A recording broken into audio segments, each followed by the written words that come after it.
Salut à toi, moi c'est Jérémy et bienvenue sur la chaîne de Matcha Manga, le podcast où on parle manga le temps d'un matcha. Et aujourd'hui sera un épisode plus ultra sur le top 3 de mes plus grosses déceptions au niveau du manga. Du coup je vais te faire un petit débrief de tout ça. Je vais commencer par Black Clover, donc on va entrer directement dans le vif du sujet. En fait, pour être honnête, mon histoire avec ce manga était pleine de rebondissements. De base, j'étais pas hyper convaincu. L'histoire qui reprend direct les bons bails des mangas cultes comme Naruto, dont le héros reprend aussi un petit peu les traits, la mentalité, le rêve aussi donc de Naruto. Ça reprend aussi pas mal de codes de Fairy Tail, avec l'histoire de magie, de guilde, un peu tout ça. Et même la trame un peu bon enfant, en fait, me mettait pas mal de doutes. Mais du coup à l'époque, Covid oblige, mes seules sources de manga en vrai provenaient de Auchan tout simplement. Du coup je prenais des mangas quand je faisais les courses, bref. Et du coup je me suis laissé un petit peu tenter. Et pour pas te mentir, en vrai, au début j'ai quand même assez vite pris goût, que ce soit sur les combats ou encore la mise en scène des pouvoirs magiques qui sont vraiment stylés. T'as aussi une bonne touche d'humour et de gaieté qui entoure le manga et du coup ça m'a plutôt bien plu. Même l'histoire du héros en fait qui reprend plutôt pas mal celle de Naruto en fait, ça m'a fait directement des similitudes, mais des bonnes similitudes quand même. Sauf que en vrai après coup, qu'est-ce que cela m'a apporté? Et en vrai, comme je te disais, à part un Naruto-like en fait, pour les plus jeunes qui du coup lui serait encore en parution puisque Naruto ça fait quand même quelques années que c'est arrêté. Et encore même en vrai c'est plutôt une version low cost parce que du coup faut pas déconner, Naruto c'est quand même vachement au-dessus. Et c'est principalement en fait ce que je reproche à ce manga, c'est qu'il ne fait que reprendre oula, je vais essayer de repasser le tram. Bonjour le tram. Bonjour le tram. Et donc ce que je disais en fait, c'était ce que je reproche principalement à ce manga en fait, c'est qu'il reprend uniquement les codes et les thèmes en fait d'autres mangas bien connus. Il arrive à en faire un melting pot assez cohérent, même si ça part quand même souvent en cacahuète. Mais en vrai, il n'y a pas vraiment d'âme derrière. Enfin, pour moi, c'est un peu vide tout ça. Et même s'il arrive à le faire plutôt bien en fait, mais le problème c'est que pour moi en fait, avec mon âge et mon expérience en matière de manga, en vrai ça suffit vraiment plus.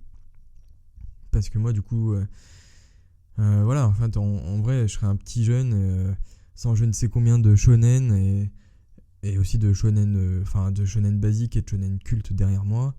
En vrai, peut-être que j'aurais un sentiment un petit peu différent sur Black Clover, mais là, en vrai, c'est vraiment un manga qui... c'est un shonen qui est cool, qui est bien construit, qui est sympathique à lire. Mais au-delà de ça, voilà, ça s'arrête là. Concernant le deuxième manga, je vais te parler de Dragon Ball Super. Du coup, après le copier-coller des bonnes idées à la Black Clover, on va passer maintenant à la suite d'un manga culte. Et encore du copier-coller, en vrai, il y en a pas mal ici, mais du coup, je reviendrai j'y reviendrai après. Du coup, quand j'ai appris la nouvelle il y a de ça quelques années déjà, personnellement, j'étais un petit peu dubitatif. Pour moi, tout était résolu en fait à la fin de Dragon Ball. Après une ouverture sur le passage de flambeau de Goku à Oob, Gohan qui a suivi sa vocation à devenir enseignant. T'avais aussi Goten et Trunks qui sont des ados à problème. À problème, avec leurs problèmes plutôt. Parce que à problème, ils en ont peut-être aussi forcément pas mal. Il y a aussi, t'avais Pan qui arrivait et qui grandissait doucement mais sûrement. En vrai, moi, tout était déjà fait, tout est déjà là, pas forcément besoin d'aller plus loin. Et du coup, bim, en fait, on nous sort une suite officielle cette fois-ci, car oui, Dragon Ball GT n'est pas reconnu dans la continuité. Donc, on nous annonce que le maître, en plus, n'est plus en direct, donc maître Toriyama, bien sûr.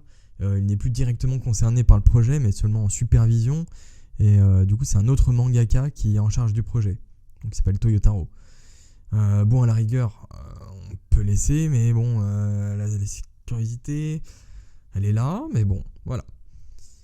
Et en vrai, bien que l'histoire ne commence pas ouf avec l'arc Beerus et Champa, j'ai trouvé qu'elle se reprenait plutôt bien avec l'arc de Trunks du futur, qui est d'ailleurs pour moi le must de ce qu'a proposé cette suite.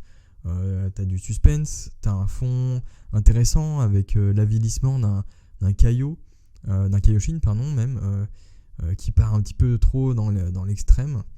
Et même en vrai le coup du double Goku, pardon, qui était vraiment cool, hein. Black Goku est vraiment un de mes personnages que j'aime particulièrement. Et du coup, même s'il joue clairement sur la hype qu'a eu le personnage de Trunks dans Dragon Ball, en tant que Yankee, j'ai kiffé cet arc, voilà, tout simplement. Mais après, tout s'écroule pour moi. On part sur du tournoi du pouvoir avec multivers à foison, du power-up à gogo, quasi aucun scénario, même si les tournois restent un élément principal des shonen. Là, vraiment, c'était vraiment... on venait de s'en taper un juste avant avec Champa. Pour moi, c'était vraiment... c'était vraiment trop redondant, là. Genre, ça limite un arc sur deux, c'est un tournoi, quoi, maintenant. Bref. Ensuite, on continue sur les montagnes russes de la hype, sur le début de l'arc du patrouilleur galactique, pour s'enfermer dans des stéréotypes sur la fin. On recommence avec l'arc Granola. Bon, là, sur le dernier arc, petit changement. Donc, pour ceux qui suivent, pour ceux qui ne suivent pas, pardon. Donc là, en fait, on va reprendre l'histoire de Trunks et Goten, basée sur le dernier film. Voilà, en fait, on va suivre un petit peu leur petite histoire. Donc, c'est vraiment le tout début. Et après, en gros, c'est l'adaptation du film en manga, en fait. Donc, bon. J'espère qu'ils vont réussir à faire des petites choses un petit peu différentes parce que, en vrai, est-ce que c'est vraiment obligatoire ? Je sais pas. Et du coup, au-delà des scénarios, je passe allègrement sur toutes les redites, que ce soit sur les personnages des autres univers, des scènes de combat directement pompées sur ce qui a été fait avant dans Dragon Ball, ou encore sur d'autres mangas. Tu peux retrouver sur Naruto. Donc en fait, par exemple, l'espèce de Susanoo en fait que Goku fait à la fin du combat contre, je sais plus comment il s'appelle ce personnage tellement qu'il m'a pas marqué. Bref, à un moment t'as Goku qui fait un Susanoo carrément, bon, à la Naruto, en avant, pourquoi pas. Et d'ailleurs, parlons-en de Goku, parce que du coup son traitement, bon là, tu prends ton Goku de la fin Arc-Bout, tu le prends, tu le mets aux oubliettes, hein, parce que là du coup, notre Goku empli de sagesse, capable de deviner les pensées des gens en fonction de leur esprit, de leur état d'esprit, qui arrivait à deviner un petit peu les prochains mouvements de son adversaire, puisque c'est quand même un surdoué des arts martiaux en fait, quand même Goku à la base. Du coup là il a été remplacé carrément par un petit gamin féru de combat, ce qui est carrément en fait dû à une logique commerciale en fait, parce que le but était de rajeunir un petit peu le manga pour attirer un public plus jeune, parce qu'en vrai pour un shonen le bonhomme il a quand même plus de 40 piges, hein, Goku. Bon bref, du coup au lieu de faire régresser à la GT en fait ils l'ont fait régresser mentalement. Et surtout après à côté de ça en fait t'es un Vegeta qui a le droit au respect et aux phases de réflexion, mais par contre lui comme d'hab il se fait toujours bolos H24. Lui il s'améliore dans la réflexion, mais niveau combat c'est toujours celui qui se fait bolos, hein. Bref, que dire de plus. En fait, ouais, Dragon Ball Super, c'est un petit peu ça. En fait, c'est des super idées par moment, même si la mauvaise exécution, en fait, rend un petit peu caduque tout le reste. Sans compter aussi sur une mise en scène souvent beaucoup trop découpée. En fait, Toyotaro a une mise en scène découpée vraiment comme dans des films, en fait, où chaque mouvement est bien montré, machin, tout ça. Et du coup, en fait, ça casse un petit peu tout le délire de Dragon Ball, en fait, de ce qui faisait la force de Dragon Ball à la base, en fait. Et du coup, surtout, ce qui est étonnant, en fait, c'est de voir que, du coup, le total manque d'intérêt, en fait, de Toriyama pour sa propre œuvre, en fait. Surtout qu'on compte même plus le nombre d'interviews, il était complètement à côté de la plaque sur ses personnages. Bon, bref, le mec s'en fout, il a passé flambeau. Mais bon, pour moi, en fait, c'est un flambeau qui aurait mieux resté. Enfin, il aurait mieux valu qu'il reste éteint, ce flambeau, hein. Voilà. Sur la dernière partie, je vais te parler de Blood Lad, de Buster Kill, ou plutôt, en fait, le fait de faire du manga shonen pour faire du shonen. Et du coup, cette partie, c'est plus un constat général en fait que je me suis fait sur pas mal de mangas qui ont essayé de prendre le vent en poupe Là, c'était plutôt dans les années 2000, en fait, donc qui ont essayé de suivre le chemin tracé par la Sainte Trinité, un petit peu de l'époque, qui était Naruto, Bleach et One Piece. Donc je te ressors Bloodlad et Buster Kill, mais en vrai je pourrais t'en rajouter plein, que ce soit de l'époque ou même d'aujourd'hui, t'en as beaucoup des trucs comme ça. Et du coup en fait si je voulais forcer un petit peu le trait, je dirais que c'est un peu des marques sorties d'écoles de commerce en fait, que tu retrouves un petit peu dans les vêtements. En fait tu prends les ingrédients qui fonctionnent bien, tu rajoutes un contexte sympa, et grâce à ça en fait tu prends un manga. Sauf que en fait c'est mignon, mais du coup ça se distingue pas de la masse en fait.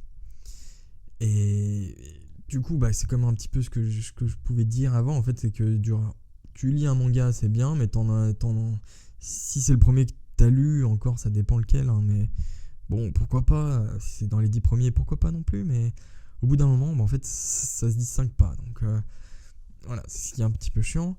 Alors certes, bien sûr, ce n'est pas tous les jours qu'on sort une dinguerie comme l'Attaque des Titans, mais bon, voilà, en fait le truc c'est que je vois vraiment pas trop l'intérêt de lire ce genre de manga en fait, même si bien sûr on peut toujours accrocher à une histoire ou à une autre en fait, hein, c'est un petit peu le but de tous, limite le but de toutes ces différentes petites œuvres en fait qui tournent. Mais du coup, pour moi, autant se taper les classiques du genre, qui eux aussi ne sont pas parfaits, notamment sur les fins par exemple. Je te cite Bleach, je te cite Naruto. En fait, sur la fin, ils sont complètement partis en couille, les mangas. Mais du coup, il y a largement de quoi te donner envie de t'y intéresser en fait, de près ou de loin, avant de s'intéresser à ce genre de truc. En fait, c'est ça le truc que je veux te dire. Après là, en m'écoutant, tu vas peut-être te dire, mais du coup, pourquoi tu les as lus ? Eh ben, par simple curiosité. Et aussi pour la passion du manga. C'est ça, surtout. C'est pour la passion. Surtout qu'en fait, à une époque, il ne sortait pas autant d'ovnis coup sur coup, un petit peu comme aujourd'hui. En fait, surtout aujourd'hui, t'en as beaucoup, ils sont extrêmement rafraîchissants. Je pourrais te sortir des Sakamoto Days. Je pourrais te sortir des Undead Unluck, du Valaliant, ou encore du Kaiju numéro 8, en fait, qui sont sortis rien que sur les dernières années et qui sont vraiment excellents en fait.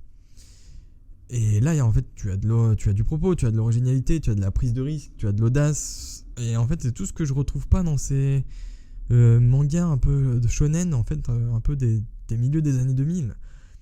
Où là, c'était vraiment pas foufou du tout.